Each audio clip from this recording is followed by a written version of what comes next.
আরে ভাই, এটা তো 2022 সাল, এখনো সে আদিম যুগের প্রশ্ন নিয়ে পড়ে আছেন। আসসালামু আলাইকুম ওয়া রাহমাতুল্লাহি ওয়া বারাকাতুহু। কেমন আছেন আপনারা সবাই? আশা করি সকলে ভালো আছেন। আলহামদুলিল্লাহ, আপনাদের দোয়ায় আমিও খুব ভালো আছি। ইদানিং কিছু মানুষ মাটির নিচে ধামাচাপা পড়ে থাকা একটি প্রশ্ন নিয়ে আবারও আওয়াজ তুলছে।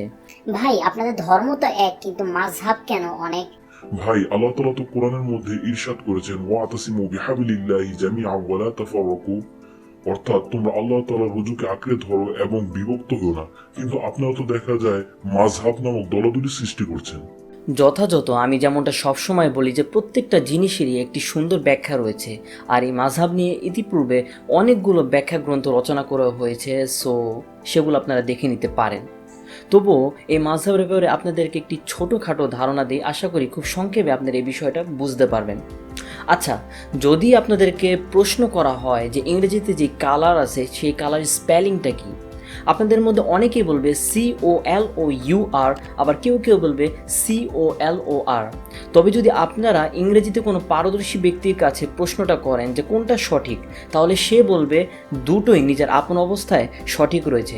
কেননা ব্রিটিশরা COLOUR এই স্পেলিংটা ব্যবহার করে এবং আমেরিকানরা COLOR এই স্পেলিংটা ব্যবহার করে।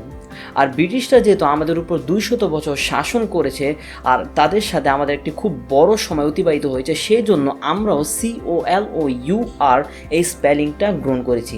তেমনইভাবে যদি আপনাদেরকে প্রশ্ন করা হয় যে উচ্চারণ কোনটা সঠিক হবে, অফেন নাকি অফটেন, তাহলে আপনাদের মধ্যে অনেকেই বলবে যে এই উচ্চারণটা অফেন হবে, আবার অনেকেই বলবে যে উচ্চারণটা অফটেন হবে।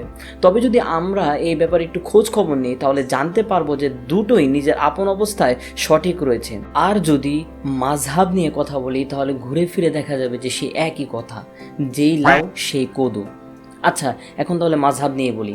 আল্লাহ তাআলা কোরআনের মধ্যে ইরশাদ করেছেন যে আউলা মাস্তুমুন নিসা, অর্থাৎ তোমরা কোনো নারীকে স্পর্শ করলে অজু ভেঙে যাবে।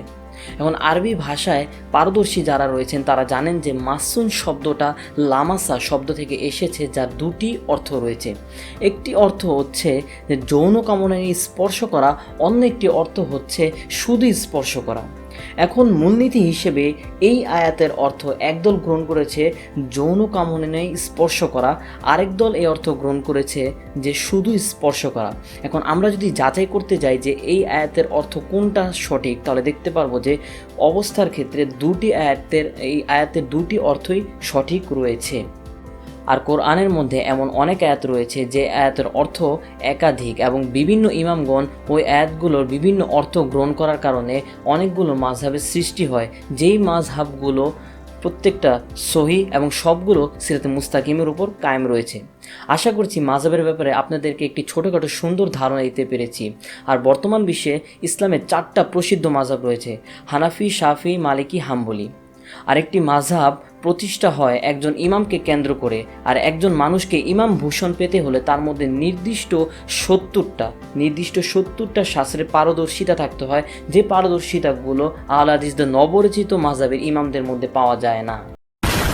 তাই আহ্বান থাকবে যে বর্তমানে যে 4টি প্রসিদ্ধ মাযহাব রয়েছে, সেই প্রসিদ্ধ 4টি মাযহাব ব্যতীত অন্য কোনো মাযহাবের অনুসরণ না করা। আর আমাদের এই এশিয়া মহাদেশের মানুষের জন্য সবচেয়ে সুন্দর এবং যুগোপযোগী মাযহাব হলো হানাফি মাযহাব। ভিডিওর একেবারে শেষ পর্যায়ে চলে এসেছি। যদি এই ভিডিও সম্পর্কিত আপনাদের কোনো প্রশ্ন অথবা মতামত থেকে থাকে, তাহলে নিচে অবশ্যই কমেন্ট বক্সের মধ্যে জানিয়ে দিবেন। আর যদি এই ভিডিও থেকে আপনার মনে হয় যে নতুন কিছু জানতে পেরেছেন বা শিখতে পেরেছেন, তাহলে এই ভিডিও অন্যকে শেয়ার করার মাধ্যমে তাদেরকে নতুন কিছু জানতে বা শিখতে সাহায্য করুন। আজকের মতো এখানেই বিদায় নিচ্ছি। আসসালামু আলাইকুম ওয়া রাহমাতুল্লাহি ওয়া বারাকাতুহু।